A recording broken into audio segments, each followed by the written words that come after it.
স্বাস্থ্য ভবনের সামনে এখনো পর্যন্ত লাগাতার অবস্থান বিক্ষোভ চালাচ্ছেন চিকিৎসকেরা এবং সেখানে অগ্নিমিত্রা পাল তাকে দেখে গো ব্যাক স্লোগান আন্দোলনকারী চিকিৎসকদের। আন্দোলনে কোনো রাজনৈতিক রং লাগতে দিতে চান না তারা। স্লোগানের সম্মুখীন হয়ে আন্দোলনস্থল ছাড়তে বাধ্য হন আসানসোল দক্ষিণের বিজেপি বিধায়ক তথা বিজেপির সাধারণ সম্পাদিকা।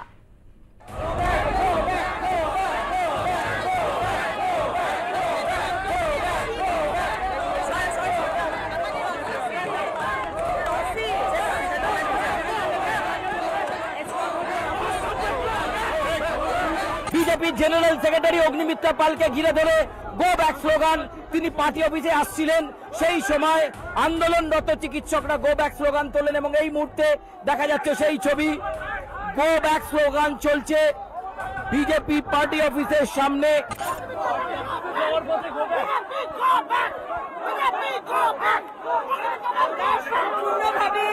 এই আন্দোলনে আছি সম্পূর্ণভাবে। অগ্নিমিত্রা পালকে ঘিরে ধরেন জুনিয়র চিকিৎসকরা, ওই রাস্তা দিয়ে আসছিলেন তিনি এবং তখনই গো ব্যাক স্লোগান। আপনারা গো ব্যাক স্লোগান দিচ্ছেন কেন? আমরা কোনো রাজনীতি চাই না, অরাজনৈতিক ছাত্র আন্দোলনে কোনো রাজনীতি আমরা চাই না। প্রথম থেকেই বলে এসেছি এবং আজও বলছি, আমরা জাস্টিস চাই। এখানে কোনো রাজনীতি আমরা করতে আসিনি, আমরা ছাত্র, সাধারণ ছাত্র সমাজ। উনি যদি আন্দোলন মঞ্চের পাশে দাঁড়িয়ে প্রেসকে উদ্দেশ্য করে কিছু বলেন, সেটা কোথাও না কোথাও আমাদের আন্দোলনে পলিটিক্যাল রং লাগানোর থেকে কম কিছু না। তো এই কারণেই আমরা গো ব্যাক স্লোগান দিয়েছি। উনি শান্তিপূর্ণভাবে পার্টি অফিসে যান, মাঝে কারুর সাথে কোনো কথা বলবেন না। আমাদের আন্দোলন মঞ্চে আমাদের যারা লোক কাল থেকে এখানে বসে আছে, রোদে ঝড়ে জলে বৃষ্টিতে বসে আছে, তাদেরকে কিছু অ্যাড্রেস করবেন না। এই আন্দোলন আমাদের প্রথম দিন থেকে অ্যাপলিটিক্যাল ছিল, এখনও অ্যাপলিটিক্যাল আছে। আমাদের 32 দিনের এই প্রচেষ্টাকে এই এক মুহূর্তের জন্য এসে কাউকে আমরা বিফল করতে দেব না। কোনোভাবে কি কোথাও মনে হচ্ছে আন্দোলনকে রাজনৈতিক রং দেওয়ার চেষ্টা করা হচ্ছে 32-33 দিনের মাথায় এসে? রাজনৈতিক রং দেওয়ার চেষ্টা যদি বলেন, সেটার প্রথম দিন থেকে করা হচ্ছে। আমরা প্রতিদিন আমাদের যে প্রেস মিটটা হয়, আমাদের যে প্রেস রিলিজটা হয়, এই জিনিসটাই আমরা বারবার তুলে ধরেছি। আমাদের আন্দোলন অরাজনৈতিক। রাজনৈতিক কোনো রকম কোনো রং আমরা লাগতে দিইনি, আমরা দেবও না। আমরা এর আগেও দেখেছি লালবাজার অভিযানে জাস্টিস অভিজিৎ গাঙ্গুলি এসেছিলেন, তার স্ট্রেচারের একজন মানুষকে আমাদের ফিরিয়ে দিতে হয়েছে, কারণ তার রাজনৈতিক রং আছে। আমরা কোনো রকম রাজনৈতিক রং 32 দিন হয়ে গেল আমরা লাগতে দিইনি, আমরা বিন্দুমাত্রও লাগতে দেবো না। এবং উনি যদি সেই উদ্দেশ্য নিয়ে এখানে আসেন, তাহলে আমাদের বক্তব্য খুব পরিষ্কার যে এই আন্দোলন, তার মানে উনিও সমান অংশে ডাইলুট করতে চাইছেন, আমাদের জাস্টিস পাওয়ার ক্ষেত্রে ওনারাও বাধা হয়ে দাঁড়াতে চাইছেন। সাধারণ ছাত্র তারা বলছেন জুনিয়র চিকিৎসকরা কোনো রাজনীতি চান না। এই মুহূর্তে গো ব্যাক স্লোগান চলছে, আমরা দেখতে পাচ্ছি একেবারে সল্টলেকের সামনের ছবি, যেখানে গো ব্যাক স্লোগান চলছে। অগ্নিমিত্রা পালকে ঘিরে ধরে কোনো রাজনৈতিক রং তারা লাগাতে দেবে না তাদের আন্দোলনে। জুনিয়র চিকিৎসকরা অগ্নিমিত্রা পালকে গো ব্যাক স্লোগান করলেন। কার্যত একটা উত্তেজনা পরিস্থিতি। ঠিক বিজেপি পার্টি অফিসে সাংবাদিক বৈঠক করার জন্য আসছিলেন অগ্নিমিত্রা পাল, তখনই কিন্তু জুনিয়র চিকিৎসকরা বিক্ষোভ দেখাতে শুরু করেন এবং তাদের বক্তব্য, আন্দোলনে কোনো রাজনৈতিক রং তারা লাগাতে দেবেন না। ক্যামেরা শুভঙ্করের সঙ্গে সুচের আরপ্লাস নিউজ, বিধাননগর। অগ্নিমিত্রা পালকে গো ব্যাক স্লোগান এবং নিজেদের দাবিতে অনড় কার্যত জুনিয়র চিকিৎসকেরা। স্বাস্থ্য ভবনের সামনে প্রায় 24 ঘন্টা অতিক্রান্ত হতে চলেছে, এখনো পর্যন্ত নিজেদের দাবির সপক্ষে তারা আন্দোলন চালিয়ে যাচ্ছেন। এই মুহূর্তে সেখানকার ছবিটা আরো একবার বোঝার চেষ্টা করব সুচারু মিত্রের মাধ্যমে। সুচারু, সকাল থেকে দফায় দফায় কথা হয়েছে তোমার সঙ্গে, প্রত্যেকটা মুহূর্তের আপডেট ছবি তুমি তুলে ধরেছো, এই মুহূর্তের ছবি।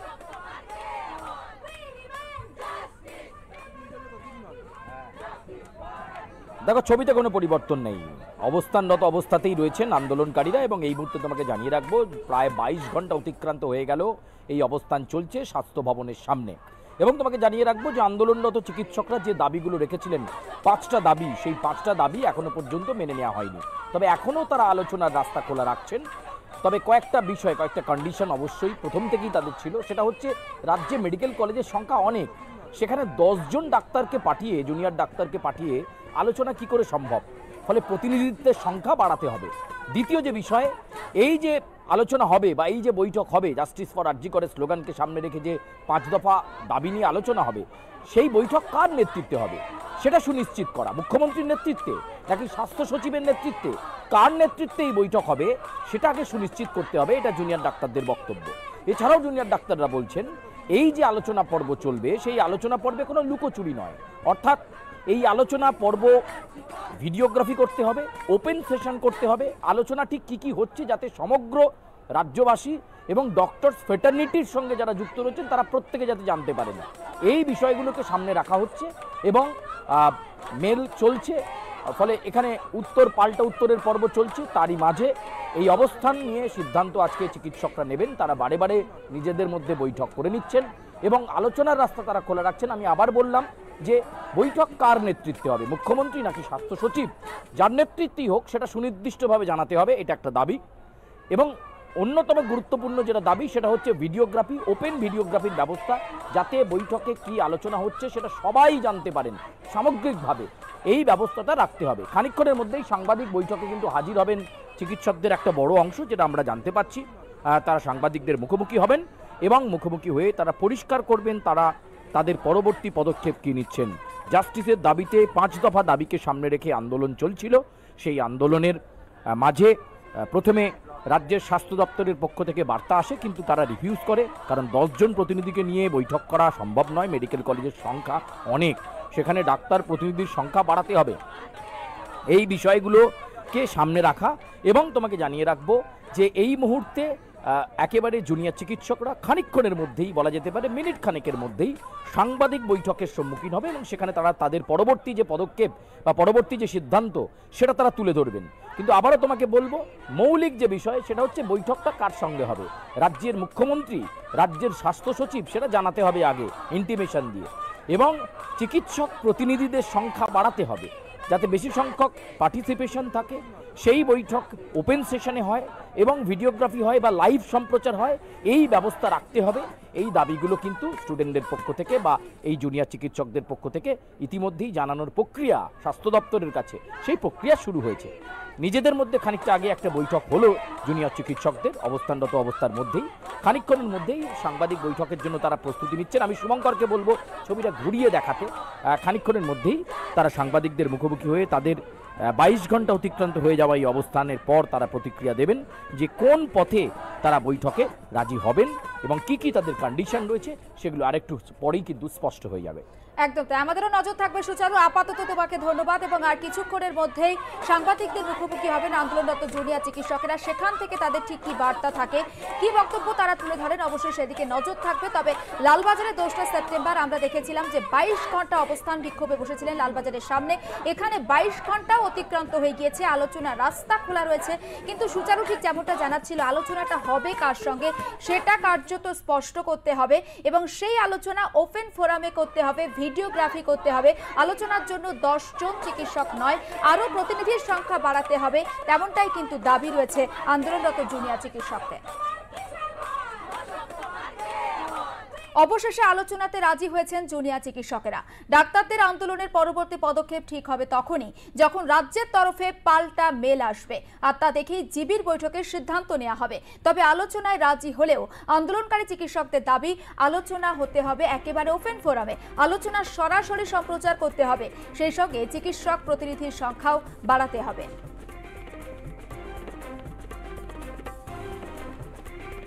ইনভিটেশন পাঠানো হয়েছিল এবং কে কথা বলবে বলা হয়নি, কোনো মেনশন করা হয়নি যে 10 জন যে কথা বলবে চিফ মিনিস্টারের সঙ্গে কথা বলবে না কার সঙ্গে কথা বলবে, জাস্ট আলোচনার জন্য ডাকা হয়েছিল।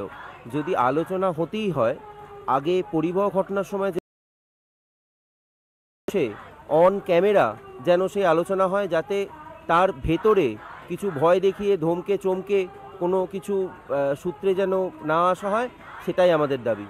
সবাই একসঙ্গে বসে যেন লাইভ ক্যামেরার সামনে আলোচনাটা হয়। প্রথম থেকেই বক্তব্য যে আমাদের যা 5 দফা দাবি আছে এবং তার সাথে যে ডিএমই ডিএইচএস এর পদত্যাগ এবং এগুলো যে বলা আছে, এই সব দাবিগুলো যতক্ষণ না মানা হচ্ছে আমাদের অবস্থানটা চলবে।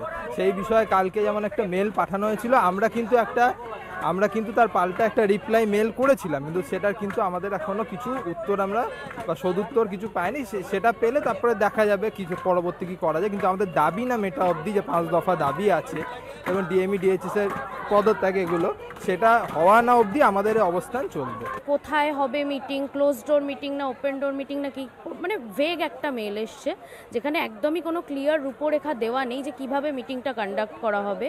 আর এতগুলো ডাক্তার যে দেখতে পাচ্ছেন, এদের প্রতিনিধিত্ব 10 জনের পক্ষে করা সম্ভব না কোনো দিনই। আমরা ওপেন ভিডিওগ্রাফি ছাড়া কোনো আলোচনার কথা এখন এই মুহূর্তে ভাবছি না। মেল এসেছে, আমরা মেলের একটা সদুত্তর দিয়েছি, একটা রিপ্লাই পাঠিয়েছি, তারপর থেকে আমাদের পাল্টা এখনো কোনো যোগাযোগ আসেনি।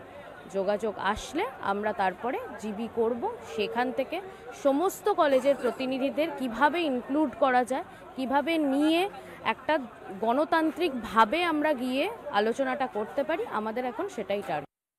ইনভিটেশন পাঠানো। এখন সময় বিরতির, ফিরছি বিরতির পর, সঙ্গে থাকুন।